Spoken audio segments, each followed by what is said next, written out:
নমস্কার, news live বাংলার সাফ কথায় আপনাদের সকলকে স্বাগত। আমি সুপ্রীতি রয়েছে আপনাদের সাথে। আর আজকে সাফ কথা হবে অসমের বেশ কিছু ইস্যু নিয়ে, যেখানে থাকবে গতকালকে বিশেষ করে ক্যাবিনেট বৈঠক এবং সেই বৈঠকে একাধিক গুরুত্বপূর্ণ সিদ্ধান্ত, যার মধ্যে যদি উল্লেখ করতে হয় সবথেকে উল্লেখযোগ্য গুয়াহাটি বিমানবন্দরের কাছে নির্মাণ হতে চলেছে স্যাটেলাইট সিটি এবং ভূমি অধিগ্রহণের জন্য ইতিমধ্যে প্রায় 2100 কোটি টাকা অনুমোদনও করে দিয়েছে ক্যাবিনেট।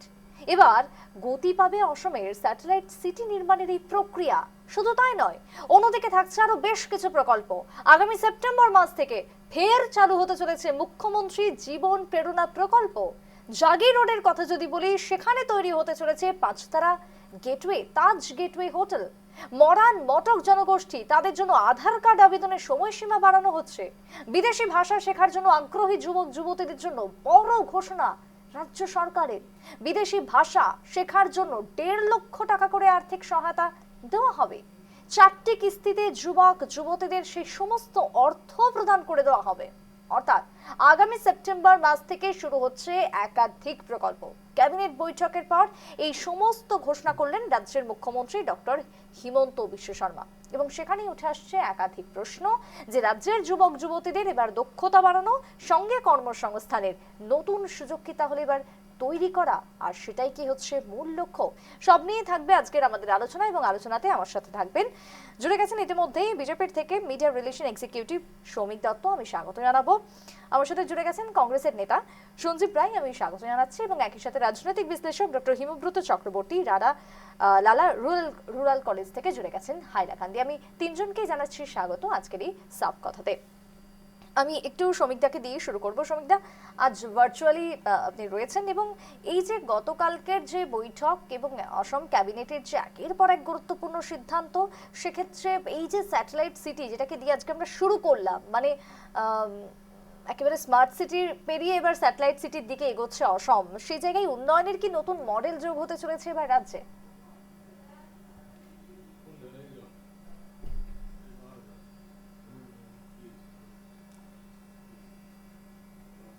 সৌমিকদা কি শুনতে পাচ্ছেন? না, সৌমিকদার সাথে হয়তো আমার যোগাযোগ বিচ্ছিন্ন। আহ, আমি আমি কংগ্রেসকে দিয়ে শুরু করব। সঞ্জীব বাবু, এই যে অসমের স্যাটেলাইট সিটি, সেটা উন্নয়নের ক্ষেত্রে, নগর উন্নয়নের ক্ষেত্রে কি নতুন মডেল, কিভাবে দেখছেন ক্যাবিনেটের এই সিদ্ধান্ত?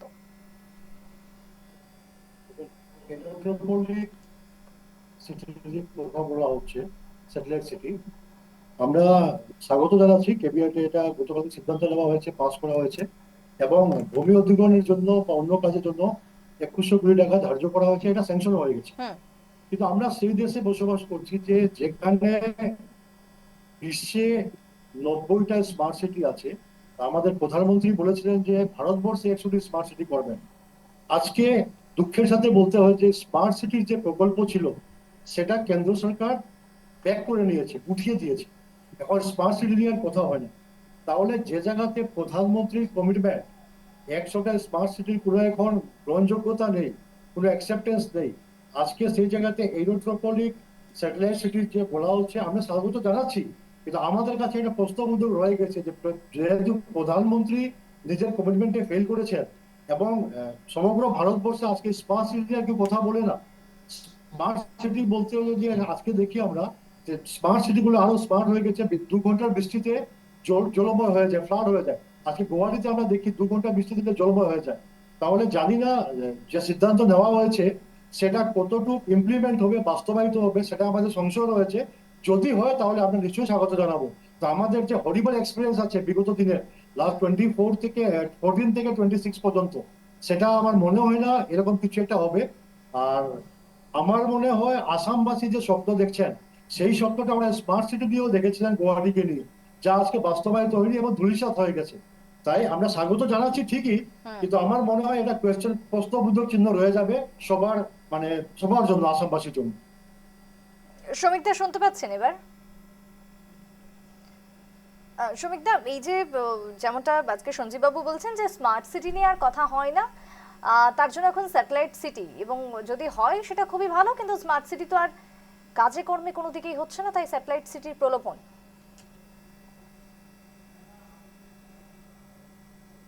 ওরা বলবেই, কিন্তু কথাটা হলো যে স্মার্ট সিটির প্রজেক্টে যখন বিজেপি সরকার কাজ শুরু করেছিল, গুয়াহাটিতে বেসিক্যালি, তখন যথেষ্ট সাকসেসফুল প্রজেক্টে নিয়েই আমরা কাজ করেছিলাম।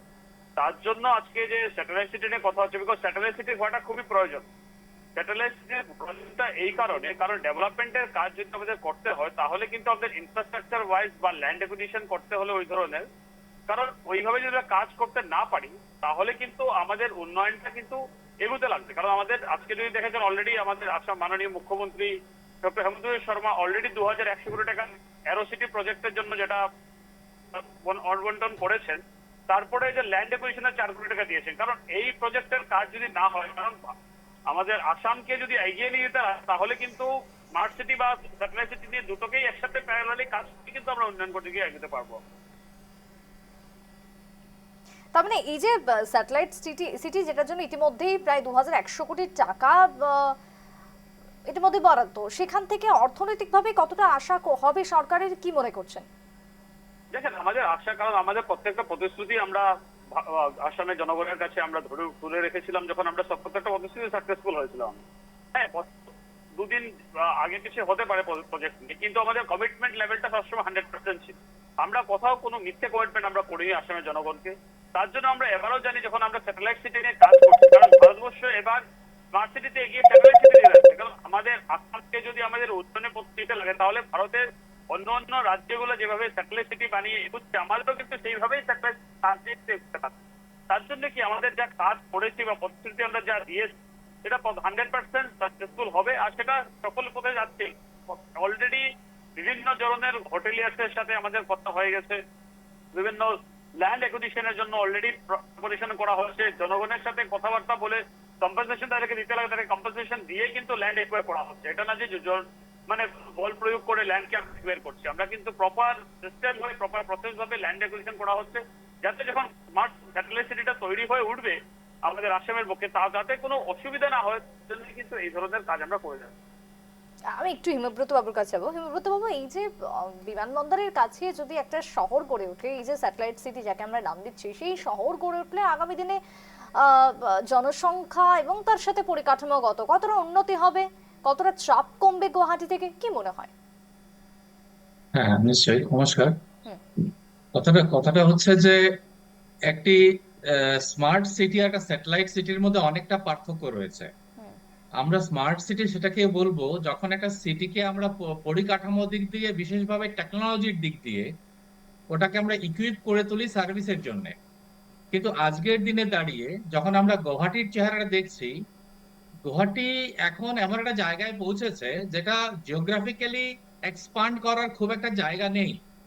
তাছাড়া এখানের যেটা প্ল্যানিং হয়েছে সেটা কিছুটা পুরনো এবং তার থেকে একটা কনজেকশন সৃষ্টি হয়েছে। হুম।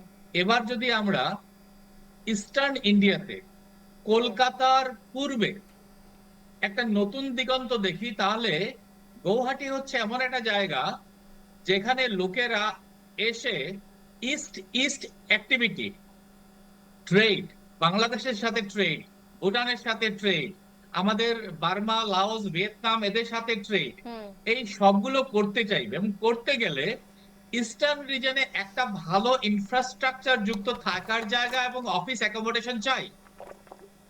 এবার দিল্লিতে যেমন ভাবে গড়ে উঠেছে, দিল্লির চারপাশে অনেকগুলো স্যাটেলাইট সিটি, ঠিক একই আদলে আমাদের গুয়াহাটির পাশে সেটা বিমানবন্দরের কাছে হচ্ছে, সেটা একটা অ্যাডভান্টেজ। এবার এই স্যাটেলাইট সিটিটা গড়ে ওঠার সাথে সাথে ওখানে তার নিজের মতন করে একটা লোকাল গভর্নমেন্ট থাকবে, মানে যাকে বলে সিভিল অ্যাডমিনিস্ট্রেশন, ওটার পরিকাঠামোর দিকটা প্ল্যান করা থাকবে। ওখানে যারা ইন্ডাস্ট্রিয়ালিস্ট আসছেন, যাদের অফিস থাকবে, ওদের is of access, is of living এবং হেলদি লাইফস্টাইল থাকবে। এই পুরো জিনিসটাকে যদি আমরা দেখি তাহলে নিশ্চিতভাবে আমাদের উত্তর পূর্ব ভারতে আমাদের যে এক্সপানশন আমরা করব ইকোনমিক দিক দিয়ে, সেটার জন্য একটা স্যাটেলাইট সিটির, আমি তো বলবো একটা নয়, কালক্রমে আরো হবে, সেটার প্রয়োজন রয়েছে। এবং সেটা না হওয়া পর্যন্ত আমরা ইনভেস্টমেন্ট যদি আমরা অ্যাট্রাক্ট করতে চাইছি, ইনভেস্টমেন্টের সাথে যেটা লজিস্টিক সাপোর্ট আছে সেটাকে আমরা দিতে পারবো না। তাই তার মানে হিমব্রত বাবু একটা একটা বিষয় বলতে হ্যাঁ, পারি যে এই স্যাটেলাইট সিটি শুধুমাত্র কোনো আবাসিক প্রকল্প নয়, মানে এখান থেকে আমরা নতুন কর্মসংস্থান নিশ্চয়ই না, বা নিশ্চয়ই না। শিল্পের একটা হাব হিসেবেও দেখতে পারি। এটাকে বানানোই হচ্ছে হুম যে আমরা যে শিল্পায়নের জন্য আমরা অনুরোধ করছি, আমরা যে বাইরের ইন্ডাস্ট্রিয়ালিস্ট যে ফান্ডটাকে আমরা ডাকছি, হুম ওনাদের আমরা দিল্লিতে বসে থাকবেন আর এখানে ব্যবসা করবেন সেটা হবে না। ওনাদের আমরা এখানে একটা সুন্দর সুষ্ঠু একটা পরিকাঠামোগত জায়গা দিতে হবে, শুধু ইন্ডাস্ট্রির জন্য নয়, ওনাদের অ্যাডমিনিস্ট্রেশনের জন্য, ওনাদের স্টাফের জন্য, ওনাদের বাচ্চাদের জন্য, ওনাদের ফ্যামিলির জন্য।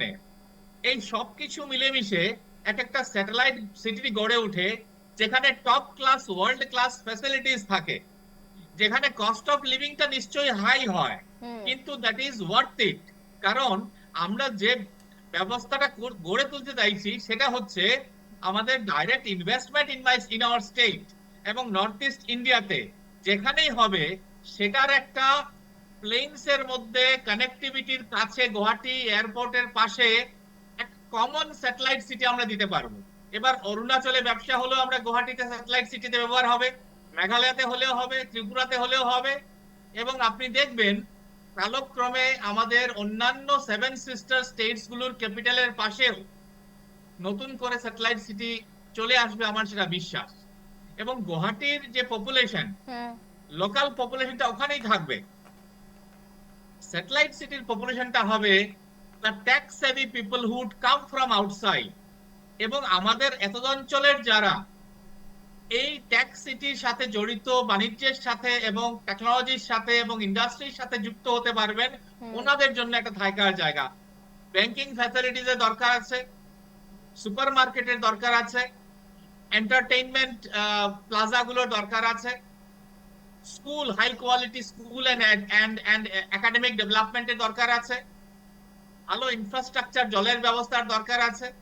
না হলে একজন লোক বা একটা ইন্ডাস্ট্রির লোক যদি ভালো থাকার ব্যবস্থা না পায়, কাজ করার জায়গা না পায়, তাহলে শুধু আমরা জাগি রোডে একটা জায়ান্ট চিপ ফ্যাক্টরি বানালে হবে না।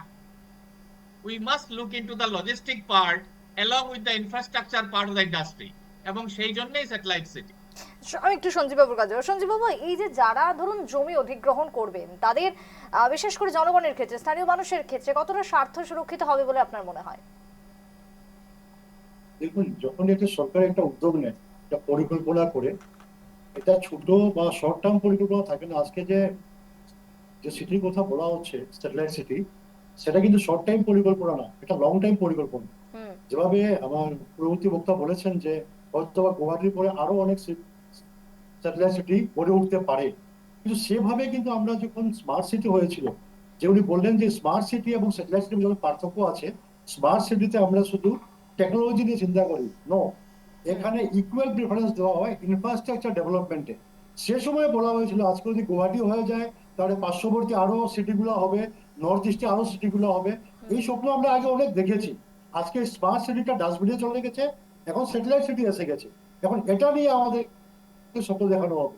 যেহেতু ভূমি অধিগ্রহণের কথা বলেছেন, আমরা দেখেছি বিভিন্ন সময় বিভিন্ন প্রকল্পে, হ্যাঁ, বিভিন্ন প্রজেক্ট যখন হাতে নেওয়া হয়েছে সরকার দ্বারা, তখন অনেক অসুবিধার সম্মুখীন হয়েছে। পাবলিকের উপরে ডিপেন্ড করে পাবলিক ওরা কিভাবে স্যাটেলাইট সিটিকে দিচ্ছে এবং কিভাবে ওরা এগিয়ে আসবে, কোঅপারেশন করবে, কোঅর্ডিনেশন করবে সরকারের সাথে। কিন্তু আমার কথা হচ্ছে যে একটা যদি সরকার, কেন্দ্র সরকার হোক বা আসাম গভর্নমেন্ট হোক, প্রধানমন্ত্রীর একটা কমিটমেন্ট ছিল স্মার্ট সিটির, এইরকম যদি প্রকল্প টোটালি ফেল হয়ে যায়, হাজার হাজার কোটি টাকা আজকে ডাস্টবিনে চলে গেছে, নষ্ট হয়ে গেছে, এবং সরকার প্রকল্পটা ব্যাক করে নিয়েছে, এরকম প্রকল্পের কথা হয় না, তাহলে এই যে স্যাটেলাইট সিটির কথা বলা হচ্ছে, যখনই আপনার স্যাটেলাইট সিটি এগিয়ে যাবেন তখন আবার আমাদেরকে স্বপ্ন দেখানো হবে নর্থ ইস্টে আরো স্যাটেলাইট সিটি হবে। কিন্তু আমরা তো এক্সপিরিয়েন্স দিয়ে কথা বলছি, আমাদের লাস্ট 12 বছরের হরিবল এক্সপিরিয়েন্স দিয়ে কথা বলছি। কোথায় স্মার্ট সিটি, কি হয়েছে গুয়াহাটিতে? গুয়াহাটি কি স্মার্ট হয়েছে? হ্যাঁ, আমরা দেখি 2 ঘন্টা বৃষ্টি দিলে আজকে একোল্যান্ড হয়ে যায় গুয়াহাটি, এটা কি স্মার্টনেস? আর অ্যাকাউন্টেবিলিটি কেউ নেবে না। আজকে স্মার্ট সিটি ধ্বংস হয়ে গেছে, টাকা নষ্ট হয়ে গেছে, আমরা ব্যাক করেছি, অ্যাকাউন্টেবিলিটি কেউ নেবে না। সাথে আরেকটা ললিপপ দিয়ে আরেকটা শব্দ দেখানো হবে আমাদেরকে স্যাটেলাইট সিটি বলে।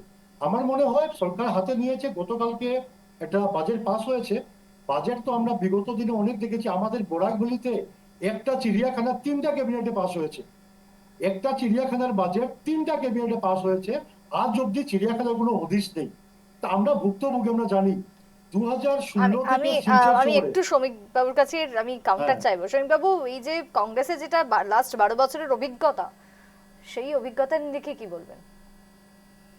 দেখেন, কংগ্রেসের তো 12 বছরের অভিজ্ঞতা এটাই ছিল যে কংগ্রেস প্রতিশ্রুতি প্রচুর দিয়েছিল আসামের জনগণকে, কিন্তু কোনো প্রতিশ্রুতি পূর্ণ করতে পারেনি।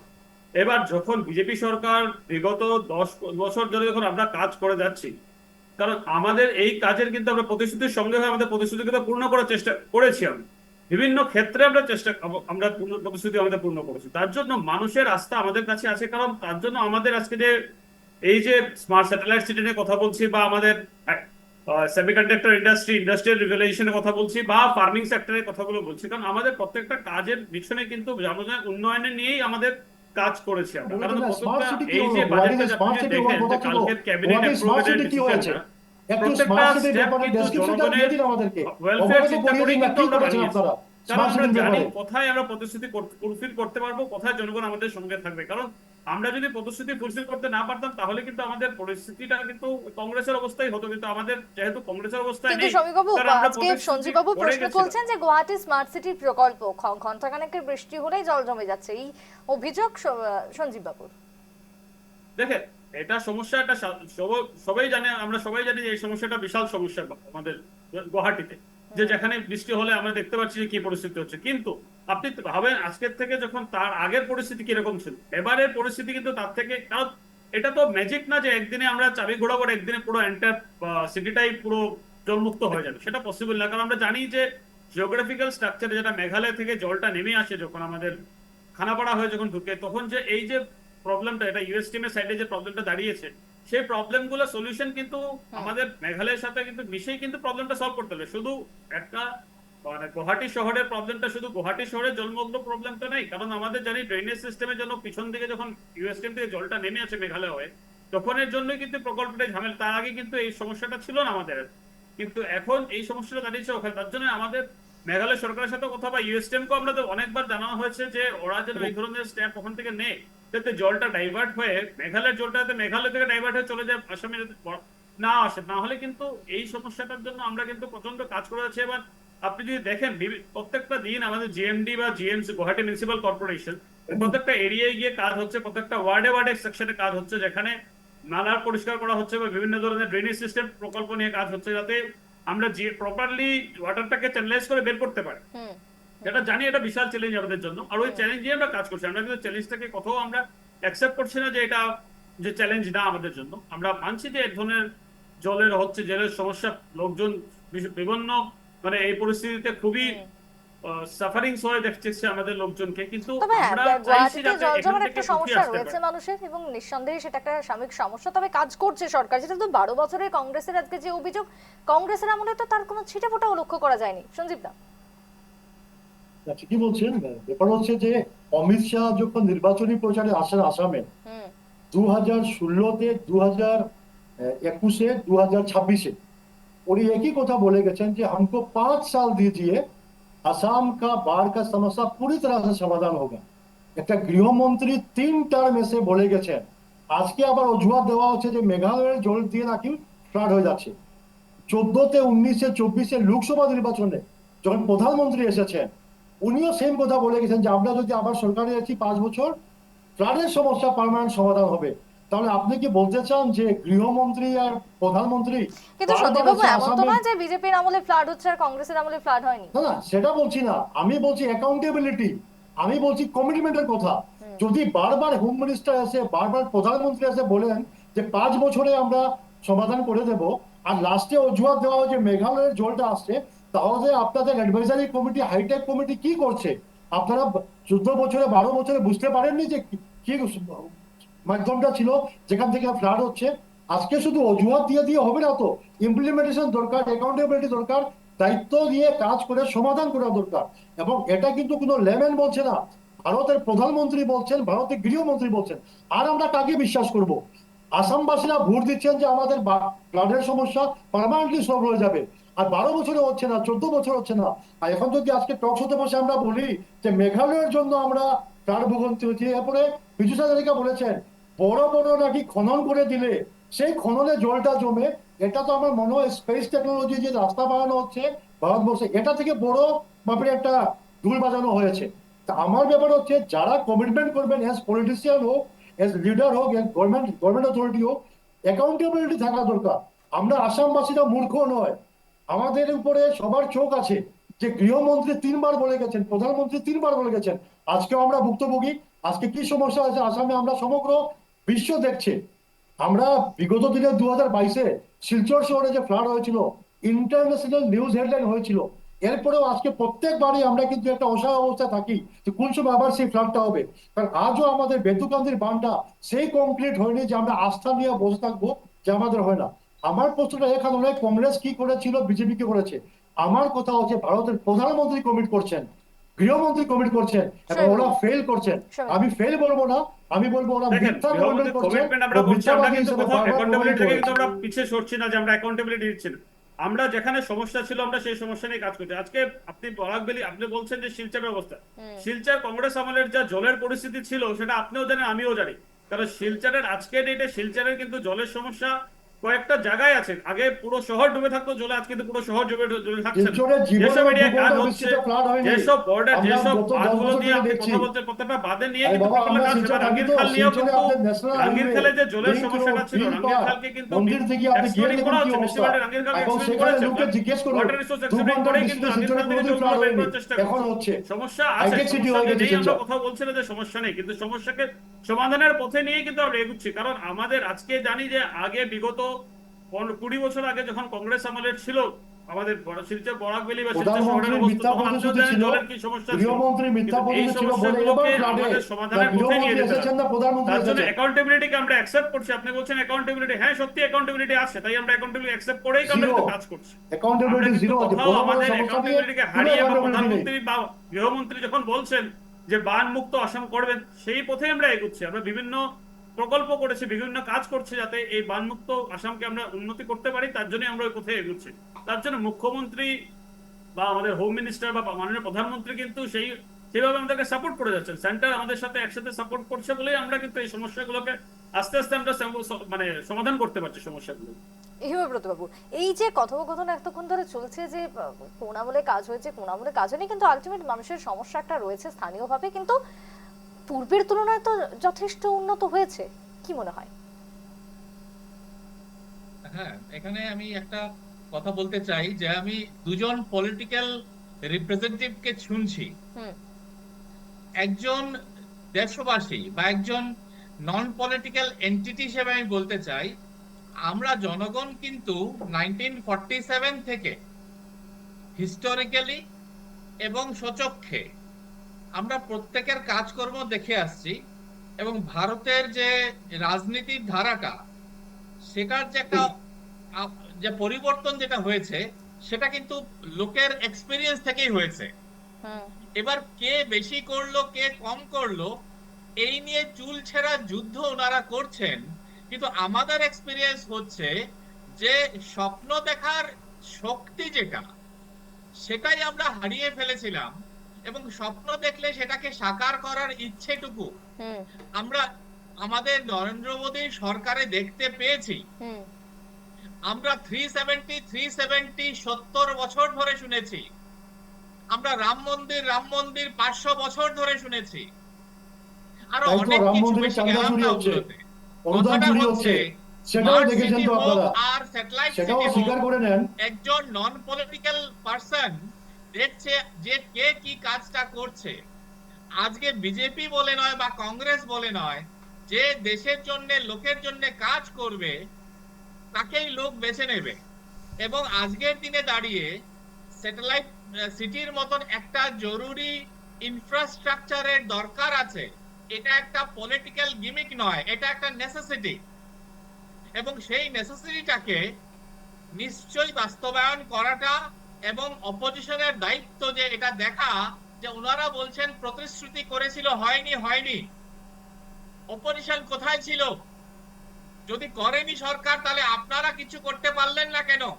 অপোজিশন ছিল আপনারা বলে আমাদের স্মার্ট কাছে সিটির কথা পৌঁছে আমরা সমর্থন করেছিলাম, আপনারা আমাদের কাছে আমরা দায়িত্ব পৌঁছে নিয়ে কথা বলেছিলাম। আমাদের আজকে ভোটের স্মার্ট জন্য সিটি ফাইলটা আপনারা বন্ধ করে আত্মবিশ্বাস ডাস্টবিনে গ্রহণ ফেলে করতে দিয়েছেন। পারলেন না কেন? আজকে স্যাটেলাইট সিটি বলছেন। আপনাদের আপনাদের মূল্যবোধটা যদি হলো না কেন যে সেই আমাদের দায়িত্ব জ্ঞান বিশ্বাসটুকু থাকে, আপনারা নেবেন? আপনি একবার আমাকে বলুন না তাই যে কথাটা স্মার্ট সিটিটা হচ্ছে কেন বন্ধ করা যে হয়েছে, এখানে স্মার্ট সিটি কেন কাদা উইথড্র ছোটাছুটি করা না হয়েছে, করে স্মার্ট সিটি কেন আপনাদের ফেল এটা করা বোঝা হয়েছে। উচিত এই যে ফেইলারটা আপনি ডেভেলপমেন্টের অ্যাকাউন্টেবিলিটি পথে বলে আপনারা এরপরে বাধা সৃষ্টি অন্য করছেন। ইস্যুতে আসুন। আপনারা নিজেরাও কাজ করবেন না, অন্যদেরও কাজ করতে দেবেন না।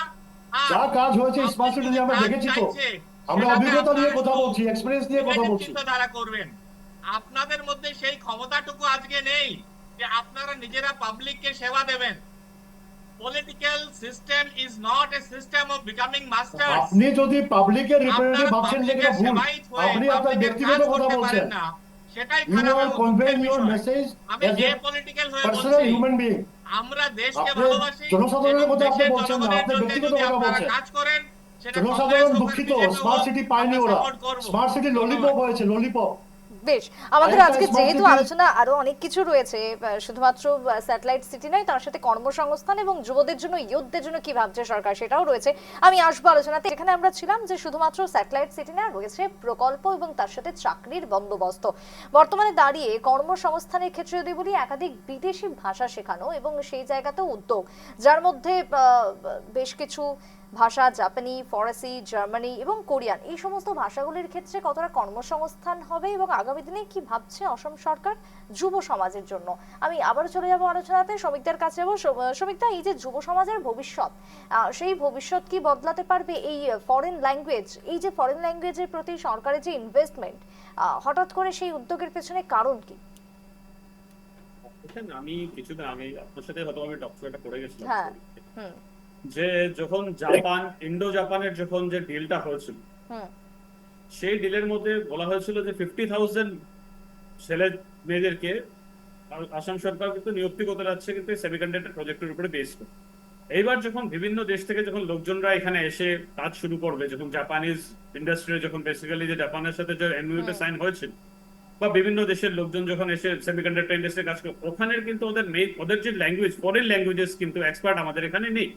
তো আমাদের ছেলেমেয়েরা যদি ফরেন ল্যাঙ্গুয়েজ এক্সপার্টস হতে পারে যদি, তাহলে কিন্তু কমিউনিকেশনটা অনেক ইজি হয়ে দাঁড়িয়ে যাবে বিদেশের সাথে আমাদের লোকাল কমিউনিকেশনটা।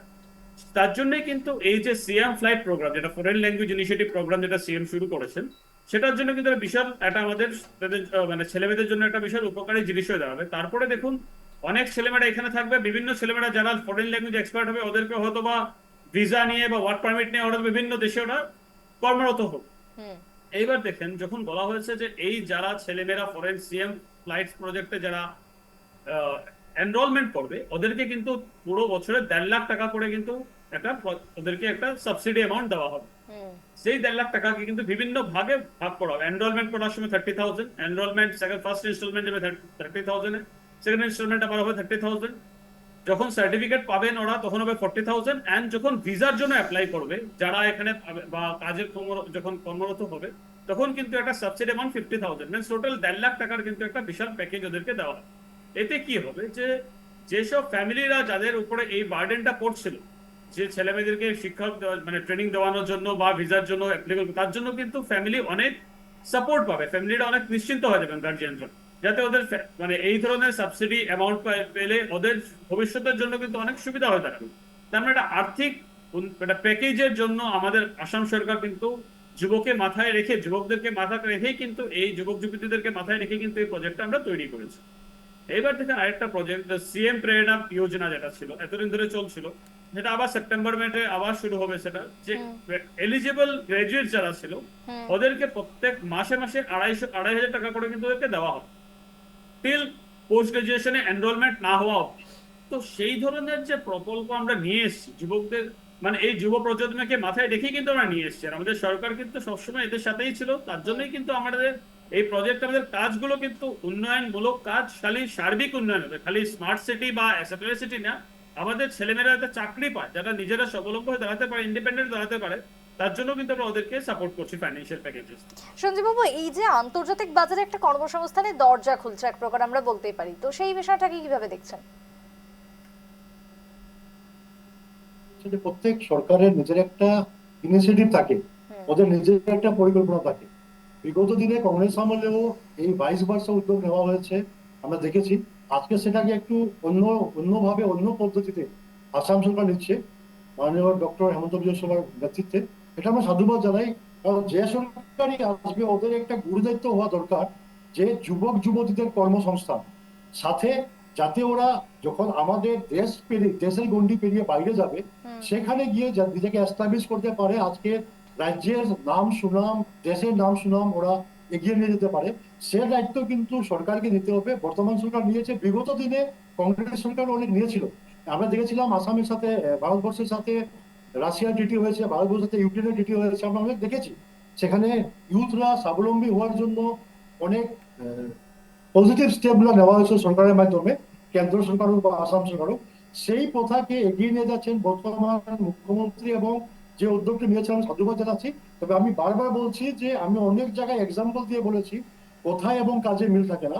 আমার মনে হয় অন্তত এই যে ফরেন ল্যাঙ্গুয়েজ নিয়ে যে উদ্যোগটা নিয়েছে আসাম সরকার, সেটা যেন কাজের সাথে আমাদের যে কথাগুলো বলা হয়েছে, কমিটমেন্ট করা হয়েছে, অ্যাকাউন্টেবিলিটি থাকে, এবং আগামী দিনে আমরা একটা ভালো পথ দেখতে পারি যে যুবক যুবতীরা এই পন্থায় এগিয়ে যাবে। হিমব্রত বাবু, এই যে নতুনভাবে বিদেশে কর্মসংস্থানের সুযোগ তৈরি হওয়া, শুধু তো দেশে নয়, দেশের বাইরে একটা সুযোগ তৈরি হচ্ছে রাজ্যের যুবদের, এই প্রকল্প শুধুই কি দক্ষতার উন্নয়ন, না এর পাশাপাশি একেবারে আন্তর্জাতিক স্তর পর্যন্ত রাজ্যের পড়ুয়াদের পৌঁছে দেওয়ার উদ্যোগ? হ্যাঁ, দেখুন, আমি এটাকে একটু এইভাবে দেখতে চাইবো যে আমরা আজকে আলোচনা করছি এই গতকালকের ক্যাবিনেট ডিসিশন গুলো। এই ক্যাবিনেট ডিসিশনের মধ্যে যেমন আমাদের রয়েছে চা শ্রমিকদের 200 বছর পূর্তির জন্য 5,000 টাকা, বা সেটা মরান মটকদের এসটি স্ট্যাটাস হোক বা জীবন প্রেরণা হোক। ব্যাপারটা হচ্ছে এই ক্যাবিনেটের ডিসিশন গুলো যেমন একটা কথা রাখার ক্যাবিনেট ডিসিশন, একটা আশা পূরণের ক্যাবিনেট ডিসিশন, ঠিক একই সঙ্গে একটা পলিটিক্যাল ডিসিশন তো বটেই। এবার কথা হচ্ছে যে আমাদের এই স্কিমগুলোর মাধ্যম দিয়ে শুধুই কি আমরা পলিটিক্যাল এন্ড এবং তার মিনস তৈরি করতে চাইছি, নাকি আমাদের উত্তর পূর্বর জন্য, আমাদের আসামের জন্য এবং ভারতবর্ষের জন্য তো নিশ্চয়ই আমাদের আগন্তুক প্রজন্মদের সরকারের দিকে চাকরির জন্য তাকিয়ে থাকা থেকে সরে নতুন ভাবে ওনাদের সশক্তিকরণ করে দিয়ে দেশীয় এবং আন্তর্জাতিক বাজারে ওনাদের নিজের গুণগত মান অনুযায়ী নিজের কাজকর্ম খুঁজে নেওয়ার মতন যাতে সক্ষম করে দেওয়া যায়, সেটার প্রচেষ্টা। এটাই তো হচ্ছে মূল প্রশ্ন। এবার যখন আমাদের উত্তর পূর্ব ভারতে বৈদেশিক নিবেশ হচ্ছে, তখন নিশ্চয় উনারা জাপান থেকে হোক, কোরিয়া থেকে হোক, জার্মানি থেকে হোক, উনারা সমস্ত লোকজন নিয়ে আসবেন না। এখানকার লোকজন উনারা নেবেন, এমপ্লয় করবেন। কাজ করতে হলে আমাদের শিখতে হবে উনাদের ভাষা, দক্ষতার সাথে সাথে কমিউনিকেশন স্কিলটা চাই।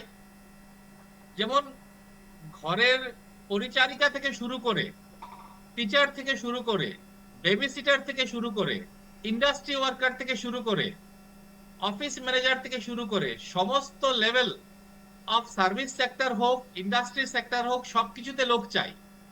এবং ঠিক এই জায়গাতেই জীবন প্রেরণা যে স্কিমটা রয়েছে, তার সাথে যে বৈদেশিক ভাষা শেখার জন্য যে অনুদান দেওয়া হচ্ছে, এইগুলোকে যদি আমাদের নতুন প্রজন্ম ঠিক ঠিক কাজে লাগাতে পারে, তাহলে ওনারা নিজেদের মধ্যে একটা যথেষ্ট গুণগত মানের দিক থেকে উন্নত অ্যান্ড মোস্ট এমপ্লয়েবল এন্টিটি হয়ে উঠবেন।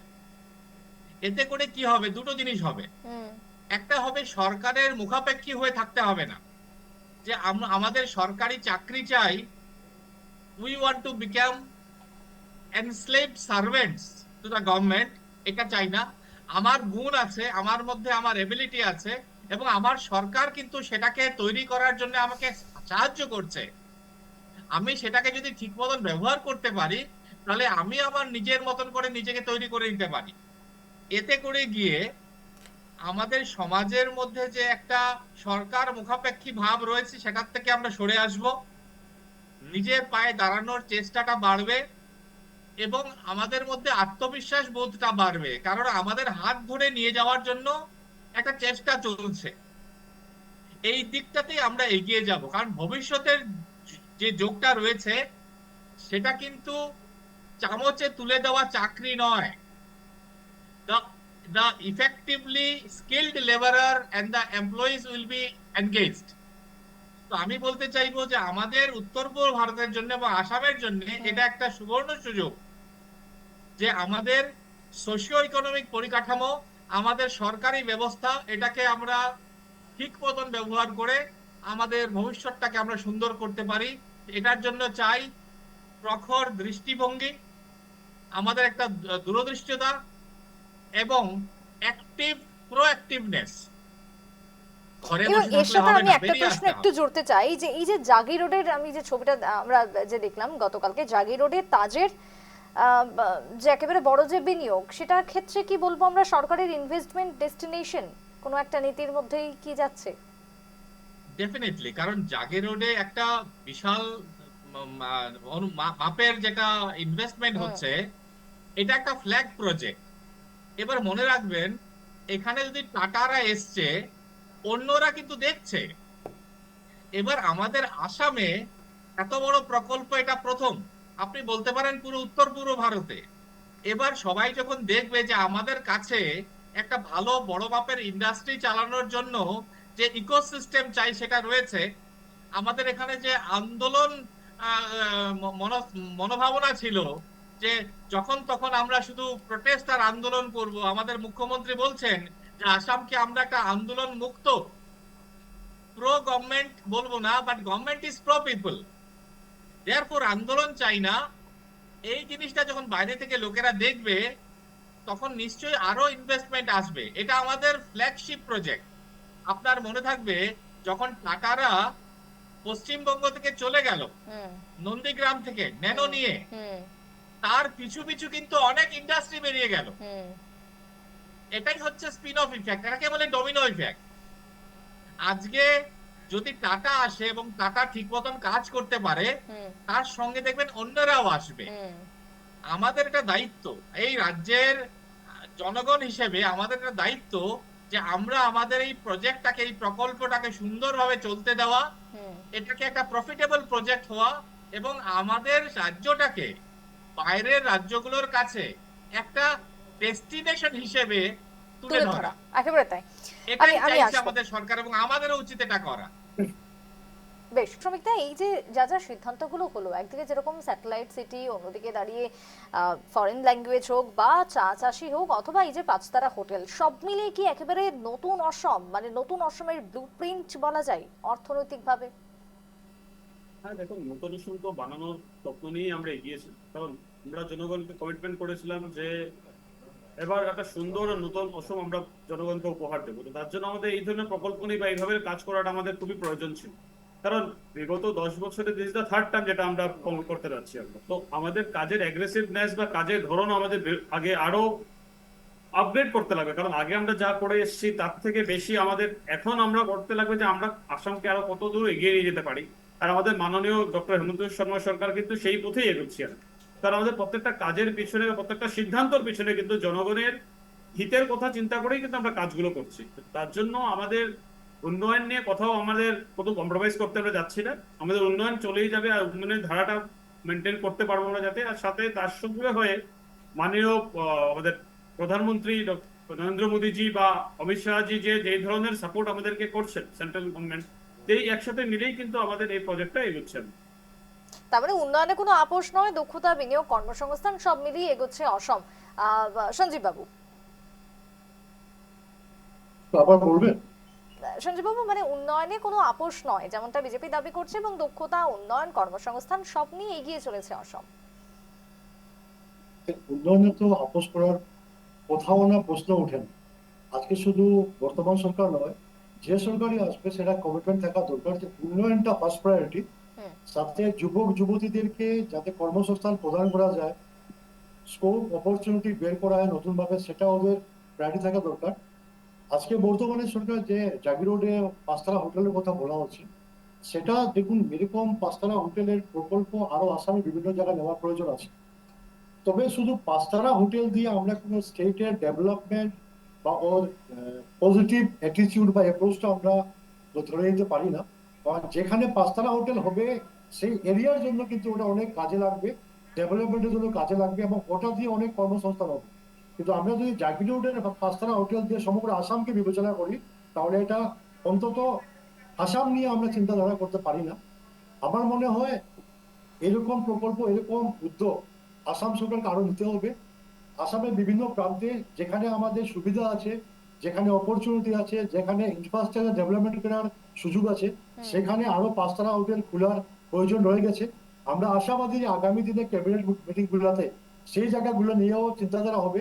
বা আমি যেহেতু বরাক উপত্যকায় থাকি, আমাদের একটা দাবি থাকলো আপনাদের মাধ্যমে আসাম সরকারের কাছে, যে অন্তত বরাক ভ্যালিকেও, যেহেতু আমরা বলি উত্তর পূর্বাঞ্চলে একটা করিডোর বলি আমরা বরাক ভ্যালিকে, সেখানে বিভিন্ন নর্থ ইস্টার্ন স্টেটের ডাইরেক্ট কানেক্টিভিটি আছে, সেখানে যদি একটা পাঁচতারা হোটেল খোলা হয়, আমরা বরাক বাসীরা অনেক উপকৃত হব, যুবক যুবতীরা কর্মসংস্থান পাবেন, এবং সাথে ডেভেলপমেন্টে আরেকটা নতুন অধ্যায় রচনা করা হবে। একেবারে স্ট্র্যাটেজিক্যালি বরাক ভ্যালি অত্যন্ত গুরুত্বপূর্ণ, কারণ সীমানাও রয়েছে, তার সাথে সীমান্তও রয়েছে। এই যে সীমান্ত সব মিলিয়ে বরাকের জন্য কিন্তু সঞ্জীব বাবু খোলা হয়েছে এই যে মিনি সেক্রেটারিয়েট, সেখানের কাজকর্ম যদিও এখনো সেটার ফুল ফেজে শুরু হয়নি, সেটা নিয়ে যদি জানতে চাই কি বলবেন, কতটা আশা রয়েছে উন্নয়নের ক্ষেত্রে? দেখুন, মিনি সেক্রেটারিয়েট তো 2016 থেকে আমরা প্রত্যেক বছরই একটা আশা নিয়ে থাকি যে হয়তো আগামী বছর আমাদের মিনি সেক্রেটারিয়েটটা ফুল সুইংয়ে কাজ আরম্ভ করবে। এবং প্রত্যেক ইলেকশন ম্যানিফেস্টোতে বরাক উপত্যকায় যখন বিজেপি ম্যানিফেস্টো বোর্ড করে, লোকসভা হোক আর বিধানসভা হোক, মিনি সেক্রেটারিয়েটে একটা এজেন্ডা থাকে এবং প্রায়োরিটি থাকে। প্রথম 2-4টা এজেন্ডার মধ্যে মিনি সেক্রেটারি থাকে। কিন্তু দুঃখের সাথে বলতে হচ্ছে যে 2016 থেকে 26 হয়ে গেছে, আজ অব্দি মিনি সেক্রেটারিয়েটটা চালু হয়নি। এটা বরাক ভ্যালি একটা স্বপ্ন আছে, যেহেতু আমাদেরকে 350 কিলোমিটার অতিক্রম করে গুয়াহাটি যেতে হয়। মিনি সেক্রেটারিটা চালু হয়ে গেলে আমাদের অনেক কাজ হবে, অনেক কিছু আমরা সেখান থেকে করতে পারবো, যেখানে আমাদের গুয়াহাটি না গিয়ে অনেক কাজে শুরু হবে। তবে বারবার আমরা নির্বাচন আসলে ঢাকঢোল বাজিয়ে মিনি সেক্রেটারি বলা হয়, নির্বাচনের পরে কাজটা ধীরে সুস্থে আবার চলে। বর্তমানে আবার কিছুদিন আগে আমি দেখলাম যে মুখ্যমন্ত্রী প্লাস আমাদের কাছাড়ের মন্ত্রী, পরিমন্ত্রী, মন্ত্রী যারা আসাম মন্ত্রিসভায় আছেন, ওরা আজকে সেখানে গিয়ে সরজমিনে গিয়ে তদারকি করেছেন এবং ঘোষণা করেছেন যে অতি সত্বর মিনি সেক্রেটারি চালু হবে। আজ অব্দি ফুল ফেজেড হয়নি, আমরা তাকিয়ে আছি। মিনি সেক্রেটারি হওয়ার পরে আমরা নিশ্চয়ই বরাক মিনি উপত্যকায় একটা সেক্রেটারি নতুন হবে, মাত্রা আমরা দেবে। বিভিন্ন ক্ষেত্রে নেতা মন্ত্রীদের সাথে কথা বলেছি এবং যেমনটা জানতে পারছি যে সেটার কাজ খুব দ্রুত এবার শুরু হয়ে যাবে। আমি একটু ম্যাডাম, আমি এটাই বলছি, না আমি এটাই বলছি যে 16 থেকে কিন্তু এই কাজগুলো চলছে, 2026 চলে এসেছে। আপনার নিজে বলুন, একটা মিনি সেক্রেটারিয়েট যদি বানাতে 10 বছর লেগে যায়, তাহলে আমরা বরাকবাসী হিসাবে প্রত্যেক ব্যাপারে যদি এত পিছিয়ে থাকি, এত স্লো থাকি, তাহলে আমরা স্বপ্ন কি করে দেখবো? আমাদেরকে সুযোগ করে দিতে আমরাও স্বপ্ন দেখতে পারি। এবং লাস্ট টাইম যখন মুখ্যমন্ত্রী এসেছেন, মাননীয় মুখ্যমন্ত্রী, উনি বলেছে অতি সত্যি আরম্ভ হবে। আমরা কিন্তু এখন তাকিয়ে আছি, তবে এখনো মিনি সেক্রেটারি আরম্ভ হয়নি। তবে পূর্বের তুলনায় বরাকের উন্নয়ন অনেকটাই এগিয়েছে। আমি আসবো একটু একেবারে শেষ আমি যাব হেমব্রত বাবুর কাছে। হেমব্রত বাবু, এই যে ইনফ্রাস্ট্রাকচার থেকে হিউম্যান ক্যাপিটাল, দুটোকে একসাথেই কি তাহলে এবার গোটা আসাম এগিয়ে যাচ্ছে? একেবারে শেষ জানতে চাইবো। নিশ্চয়ই হিউম্যান ক্যাপিটালটাই হচ্ছে মূলধন। আমরা ইনফ্রাস্ট্রাকচার পাবো, আমরা ইনভেস্টমেন্ট পাবো, কিন্তু আলটিমেটলি হিউম্যান ক্যাপিটালটাই আমাদের সেলিং পয়েন্ট। আমরা যদি আমাদের জনগণকে, আমাদের নতুন প্রজন্মকে ঠিক মতন আমরা শিক্ষিত করতে পারি, স্কিল্ড করতে পারি, শিক্ষিত অর্থে স্কিল্ড এবং তার সাথে হাইলি কমিউনিকেটিভ, ঘর থেকে বেরিয়ে এসে বাইরে যাওয়ার একটা ইচ্ছে, একটা প্রবণতা ছিল আসামে, বল এক হাঁস খায় হুই থাকুন, এইটা চলবে না। এবার আমাদের বেরিয়ে আসতে হবে এবং আমাদের যে মানসিকতা, সেটা লোকাল থেকে গ্লোবাল, এবং লোকাল স্কিল গুলোকে আমরা গ্লোবালি যাতে আমরা এন্টারপ্রেনারশিপ করতে পারি, আমরা সেল করতে পারি, এবং বাইরের ইন্ডাস্ট্রি গুলোকে আমরা অ্যাট্রাক্ট করে আমাদের স্কিলফুলনেসটাকে ওদের সাথে শেয়ার করে নিতে পারি, সেটাই হচ্ছে human capital capitalised, so that our society gets better investment opportunity and revenue. যতক্ষণ পর্যন্ত না এই স্বপ্নটা, এই চিন্তাধারাটা বাস্তবায়ন হচ্ছে, আমরা সেই কুপমণ্ডুকেই থেকে যাব। We have to change our thought process. তবে একটা কথা এখানে উঠে এসছে বরাকের, আমি না বলে পারছি না। হুম। বরাকের উন্নতির একটা বিশেষ দরকার রয়েছে। আমাদের সরকার যেটা আছে কাজ নিশ্চয়ই করছে, কিন্তু আমাদের বরাকের যারা রিপ্রেজেন্টেটিভ রয়েছে, আমি ওনাদেরও এটা দেখা উচিত যে বরাক অনেকটাই বঞ্চিত রয়েছে রাস্তাঘাটের দিক থেকে, এখনো আমরা অনেকটাই পিছিয়ে। সেটার উন্নতি আমরা নিশ্চয়ই আশা করব, বেশ যাতে আমরাও আসামের সাথে উত্তর পূর্বের সাথে পায়ে পা মিলিয়ে এগিয়ে যেতে পারি। বেশ ধন্যবাদ। আজকে সময় যেহেতু শেষ, আমি তিনজনকেই ধন্যবাদ জানাবো এবং এখানেই থামাবো। আজকের সাব কথাও আমাকে শেষ করতে হবে। তবে রাজ্যে ক্যাবিনেটের যে সিদ্ধান্ত, মুখ্যমন্ত্রী হিমন্ত বিশ্ব শর্মার একেবারে দ্বিতীয় ক্যাবিনেট বৈঠক গতকালকে, সেখানে স্যাটেলাইট সিটি থেকে শুরু করে বিদেশি ভাষা অথবা চা চাষিদের থেকে শুরু করে একেবারে ফরেন ল্যাঙ্গুয়েজ সবকিছু মিলিয়ে যে বড় বড় ঘোষণা ছিল, সেই ঘোষণা থেকে আগামী দিনে শুধুমাত্র সরকার কাজ করলে হবে না, বদলাতে হবে আমাদের মানসিকতা, এগিয়ে যেতে হবে, তালে তাল মিলিয়ে সরকারের প্রতিটা সহযোগিতায় কাঁধ মেলাতে হবে, সেই আশায় রাখবো আজকের এই আলোচনার পর। তবে এগিয়ে যাক চলুক আসাম, এবং তার সাথে কর্মসংস্থান, যুবদের এগিয়ে নিয়ে যাওয়া, সেটাও আগামী দিনে বাড়ুক, এমনটাই প্রত্যাশা উঠে আসছে সমস্ত অংশ থেকে। তবে সাফ কথা আজকে শেষ করব এখানেই। আমি আবারও ধন্যবাদ জানাচ্ছি তিনজনকেই আজকে সাফ কথাতে থাকার জন্য। শেষ করবো এখানেই সাফ কথা। পরবর্তীতে দেখুন সংবাদ।